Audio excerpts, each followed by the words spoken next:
غازہ پیس board یا board of peace, وہ جو بھی ہے اس میں پیس کا لفظ جو ہے نا مجھے بڑا چبھ رہا ہے، اور اس کی وجہ کیا ہے اس پہ ہم آج بات کریں گے کہ پلان کے جو 4 حصے ہیں وہ کیا ہیں، اور پھر ان میں جھول کیا ہے۔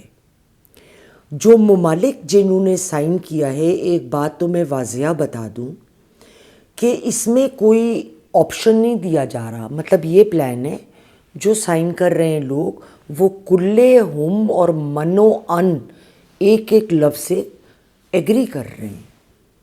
اس پروگرام میں میرے ساتھ رہیے۔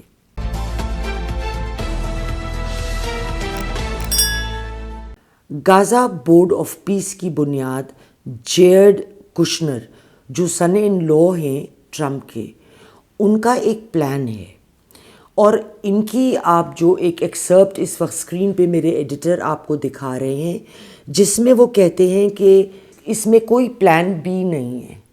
یہ الجزیرہ کی ایک رپورٹ ہے جس سے میں نے لیا ہے، یعنی بس یہی فیصلہ ہے، یہی ہونا ہے، اس کے علاوہ نہ ادھر ہوں گے نہ ادھر ہوں گے، لہٰذا جو بھی سگنیٹوریز ہیں وہ اس بات سے الف سے یہ تک ایگری کرتے ہیں تو وہ سائن کر رہے ہیں۔ ایک تو پہلے ہی اس بات کو ذہن میں کلیئر رکھیے۔ اب ٹرمپ نے جو پلان پیش کیا اس میں نمبر 1 تو وہ کہتے ہیں کہ غازہ کی جو جی ڈی پی ہے اس کو ہم 2035 تک $10 بلین پہ لے کے جائیں گے۔ جی 2035، اس کا واضح مطلب تو یہی ہے کہ یہ لانگ گیم ہے جو غازہ میں یہ کھیلنا چاہ رہے ہیں۔ ان کا اس وقت کوئی ایسا ارادہ نہیں ہے کہ یہ جلدی وہاں سے نکلیں گے۔ دوسری چیز، جو پلان ہے اس میں جو 4 حصے ہیں، سب سے پہلے تو یہ کہ رافع میں وہ ڈیولپمنٹ کریں گے، اس کے بعد دوسرے فیز میں نارتھ کی طرف جائیں گے۔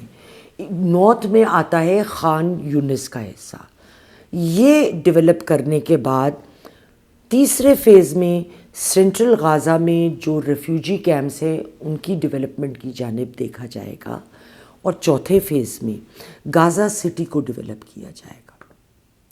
اب جو سوالات یہ پلان کو ڈیٹیل میں پڑھ کے، ابھی تو میں آپ کو ایک بیئر آؤٹ لائن بتا رہی ہوں، میں نے بڑے ڈیٹیل میں جائزہ لیا تو جو جھول مجھے نظر آئے وہ میں آپ کے سامنے پیش کر رہی ہوں۔ جو پہلا سوال میرے ذہن میں اٹھا کہ اس پلان میں یہ کہیں نہیں لکھا کہ اس ڈیولپمنٹ کا خرچ کون اٹھائے گا۔ ایک تو یہ بہت بڑا گیپ ہے۔ دوسرے، کشنر نے کہا کہ یہ تمام کام 2 سے 3 سال میں ہو جائیں گے، لیکن اس معاملے میں بالکل خاموشی ہے کہ جو بچے کچھ لوگ ان علاقوں میں رہ رہے ہیں جہاں پہ یہ ڈیولپمنٹ ہوگی، جس میں ریزیڈنشل اور انڈسٹریل دونوں ہی چیزیں آتی ہیں، وہ کدھر جائیں گے؟ ان کی رہائش، ان کے کھانے پینے کا بندوبست، ان کے دیگر اخراجات کون اٹھائے گا؟ پلان اس معاملے کو لے کے خاموش ہے۔ اگلی بات یہ ہے، یہ بھی واضح نہیں کیا گیا کہ جب ڈیولپمنٹ ہو جائے گی تو اس جگہ کی الاٹمنٹ کس حساب سے اور کس کو ہوگی۔ خاموشی، چپ۔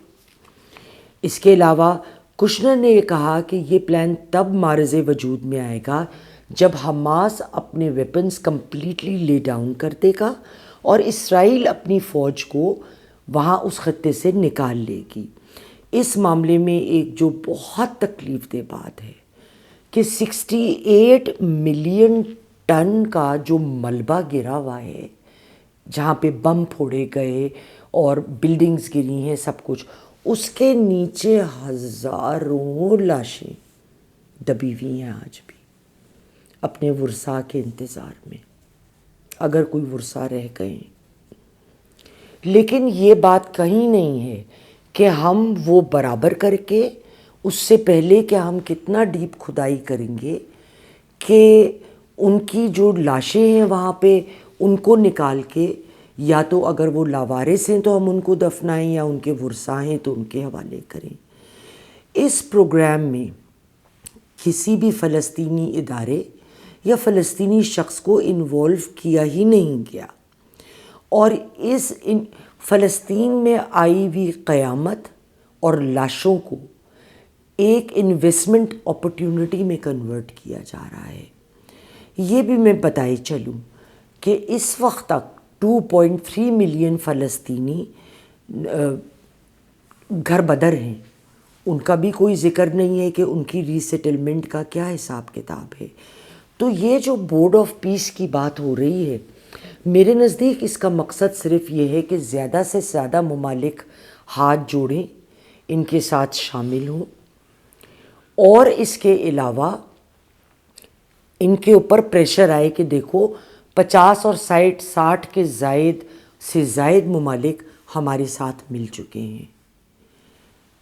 اس لاشوں کی سیاست کے پروگرام میں پاکستان بھی شامل ہے، اور پاکستان نے بھی سگنیچر کیا ہے. ناظرین کرام، پروگرام پسند آیا ہو لائک کریں، شیئر کریں، کمنٹ باکس میں کمنٹ دینا نہ بھولیں، اور آپ لوگوں سے گزارش ہے کہ چینل یاسمین آفتاب علی کو ضرور سبسکرائب کیجیے.